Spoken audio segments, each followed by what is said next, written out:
Hi friends, स्वागत है आपका हमारे एक नई वीडियो में। मेरे सामने देख सकते हैं ये एक LG का 55UH770T-TA का एक टीवी है। 55 इंच का है, ट्रू 55 इंच है ये। और इसमें अगर मैं बताऊं, यहाँ पे रख दिया इसको। यहाँ पे ट्रू 55 इंच का ही पैनल लगा है LG डिस्प्लेस का। और इसका मॉडल है, देखिए 550F3EC वगैरह कुछ लिखा है यहाँ पे। इसका जो प्रॉब्लम है मैंने ये फिक्स कर चुका है, तो प्रॉब्लम को मैं अभी रिक्रिएट नहीं करना चाहता। बस मैं आपको एक केस स्टडी बता रहा हूँ, आप थोड़ा समझने की कोशिश कीजिए। यहाँ पे रेड लाइट कॉन्टिन्यूस ब्लिंकिंग हो रहा था, ठीक है। रेड लाइट यहाँ पे एक होता है इंडिकेटर जिसे बोलते हैं आप, वो कॉन्टिन्यूस ब्लिंकिंग कर रहा था। और प्रीवियस टेक्नीशियन यानी कि जो कंपनी वाले आए थे यहाँ पे, उनका आज पर डायग्नोसिस मदरबोर्ड ख़राब है और कई 15 to 60,000 का उन्होंने कॉस्ट बताया। तो मैंने कहा चलो इसका तो वारंटी पीरियड से बाहर है अभी टीवी, एक बार खोल के देख लेते हैं। मैं आपको सिर्फ इसका बताना चाहता हूँ मैंने क्या इसमें फेस किया है, ठीक है, और प्रॉब्लम कैसे फाइंड आउट किया जाता है। लगता है ये बहुत ही बड़ा टीवी है और इसका प्रॉब्लम भी वैसे ही बड़ा होगा। हर बार ये चीज़ नहीं होता, ठीक है। ये मैंने आज पॉइंट आउट किया है। पावर सप्लाई से ये जो देख सकते हैं, इसका पावर सप्लाई अगर आपने पहले कभी फेस नहीं किया है, PFC के बारे में तो आपको पता ही होगा। वही पावर फैक्टर करेक्शन जिसे बोलते हैं। देखिए, आपको जानते होंगे जनरली जो हर PFC में 3 चॉपर ट्रांसफार्मर होते हैं, PFC वाला, और मेन आपका SMP, दूसरा है आपका जो स्टैंड बाय SMP, ठीक है। स्टैंड बाय SMP आपका पहले एक्टिव होता है, मदरबोर्ड को जाता है, और मदरबोर्ड जब स्टैंड बाय सिग्नल को पावर ऑन के साथ ट्रिगर करता है तब जाके PFC ऑन होगा, और PFC ऑन होने के बाद आपका मेन चॉपर ऑन होगा। उसके बाद आपका बैकलाइट और साउंड और मेन पर ड्राइव निकलेगा, ओके। तो इसलिए यहाँ पे आप देख सकते हैं ये उसका थोड़ा सा आपको अलग दिखेगा, क्योंकि यहाँ पे कोई भी स्टैंड बाय सेक्शन नहीं है होता है। इसका केस मैं बता देता हूँ। इस पे इनिशियली 12 वोल्ट निकलता है और PFC बाय डिफ़ॉल्ट ऑन रहता है, यानी कि इस कैपेसिटर में आपको 390 के बराबर वोल्टेज मिल जाता है, ओके।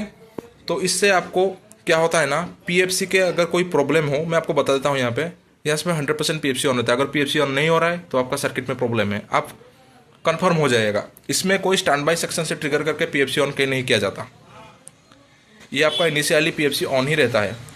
तो इस केस में क्या प्रॉब्लम है ना, यहाँ पे आपको 12 वोल्ट लिखा हुआ मिलेगा, 13 वोल्ट लिखा है यहाँ पे, 13.2 वोल्ट, जो कि 4 एम्पियर में है, यानी कि अच्छा खासा करंट ड्रॉ कर रहा है ये टीवी। और बैकलाइट के लिए सेपरेट बूस्टिंग सेक्शन दिया गया है यहाँ पे, और यहाँ पे दिया गया है आपका मतलब इंडिविजुअल जो आपका RI होता है LED का, उसको ड्राइव करने के लिए। हमारे केस में क्या प्रॉब्लम हुआ है मैं आपको बता देता हूँ। ये जो LED ब्लिंकिंग कर रहा था आपका, इसके लिए यहाँ पे 12 वोल्ट पूरा सीवियर ड्रॉप कर रहा था, यानी कि 13 वोल्ट घट के 8 वोल्ट, 7 वोल्ट, फिर से 10 वोल्ट। पर जब हम इसको खोल देते हैं तो यहाँ पे कांस्टेंट 11.85 वोल्ट दिखा रहा था। तो आप इसका जो थ्योरी है उसको समझने की कोशिश कीजिए। लोड जब पड़ता है और स्टैंड बाय सेक्शन जब एक्टिव होता है तब जाकर इसमें प्रॉब्लम आता है, ठीक है। तो आप कैसे इसको टेस्ट कर सकते हैं, मैंने इसको, क्योंकि मेरे पास ये टाइम नहीं था ज़्यादा इसको टेस्ट करने के लिए, मैंने सबसे पहले यहाँ पे 12 वोल्ट दे दिया बाहर से एक अडाप्टर से, 12 वोल्ट 2 एम्प का। तब जाके मैंने देखा इसका जो यहाँ पे स्टैंड बाय था वो 3 बार ब्लिंक करके टीवी ऑन हो गया, यहाँ पे ऑप्टिकल फाइबर का LED जल गया, यानी कि आप मैंने कन्फर्म हुआ कि हमारा मदरबोर्ड सही है, पैनल भी हमारा सही है, ठीक है। मैं बता देता हूँ। उसके बाद मैं कंफर्म हो गया कि हमारा जो प्रॉब्लम है वो ये SMP से ही है। तो SMP में आपको बेसिक चेक करना है, जैसे कि आप SMP चेक करते हैं, सबसे पहले आपको फ्यूज वगैरह, डायोड वगैरह, ये तो सबसे है क्योंकि यहाँ पे LED जल रहा है आपका स्टैंड बाय LED। तो मेंस में PFC 400 वोल्ट 390 वोल्ट यहाँ पे जनरेट हो रहा था, और सेकेंडरी में भी 12 वोल्ट के आसपास आ रहा था। एग्जैक्टली 12 वोल्ट नहीं, 11.85 11.75 ऐसा ही आ रहा था। यहाँ पे 2 शॉर्ट की रेक्टिफायर रखा हुआ है ताकि वो अच्छा करंट डिलीवर कर सके। प्रॉब्लम क्यों आ रहा था, जब यहाँ पे आपने स्टैंड बाय ट्रिगर किया पावर ऑन के साथ, देखिए यहाँ पे 12 वोल्ट से मदरबोर्ड के अंदर ही 3.5 वोल्ट बनता है। यहाँ पर 3.5 वोल्ट का सेक्शन नहीं है।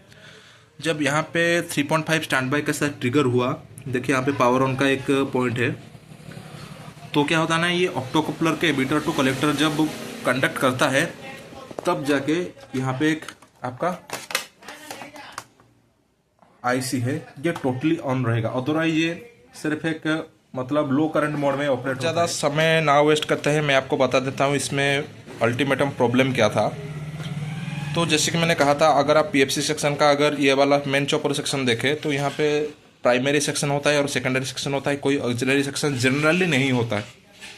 ऑक्सिलरी यानी कि एसएमपीएस को सेल्फ ड्राइव करने के लिए एक वोल्टेज चाहिए, करंट चाहिए, जो कि ट्रांसफार्मर के थ्रू ही बनाया जाता है प्राइमरी साइड में, और यहाँ पे एक ऑक्सिलरी वाइंडिंग होता है। तो ये यहाँ पे है, एग्जिस्ट करता है यहाँ पे। तो ये ग्राउंड है और ये वाला आपका सप्लाई है। यहाँ पे एक 1 ओम्स का एक रजिस्टर लगा हुआ था जो कि बर्न हो गया था, और ये दिखने में पूरा ठीक दिख रहा था, पर जब हम सप्लाई चेक करें तो यहाँ पे मतलब 1 वोल्ट 1.8 वोल्ट जो कि पूरा रॉन्ग है। ये अपना काम सही से कर रहा है, ये भी अपना काम सही से कर रहा है, पर यहाँ पे सप्लाई नहीं बन रहा है। तो इसके लिए हमने यहाँ पे एक 1 ओम्स का जो वाटेज वाला रेजिस्टेंस था छोटा वाला, वो लगा दिया और हमारा सर्किट ऑन हो गया। ये ख़राब होने का कारण है, यहाँ पे एक कैपेसिटर लगा था 220 माइक्रो 35 वोल्ट का, जो कि मैंने अभी खोल दिया है। कैपेसिटर जब ज़्यादा दिन पड़े रहते हैं तो ये इनिशियल सेटअप में थोड़ा सा ज़्यादा करंट ले जाते हैं, ठीक है।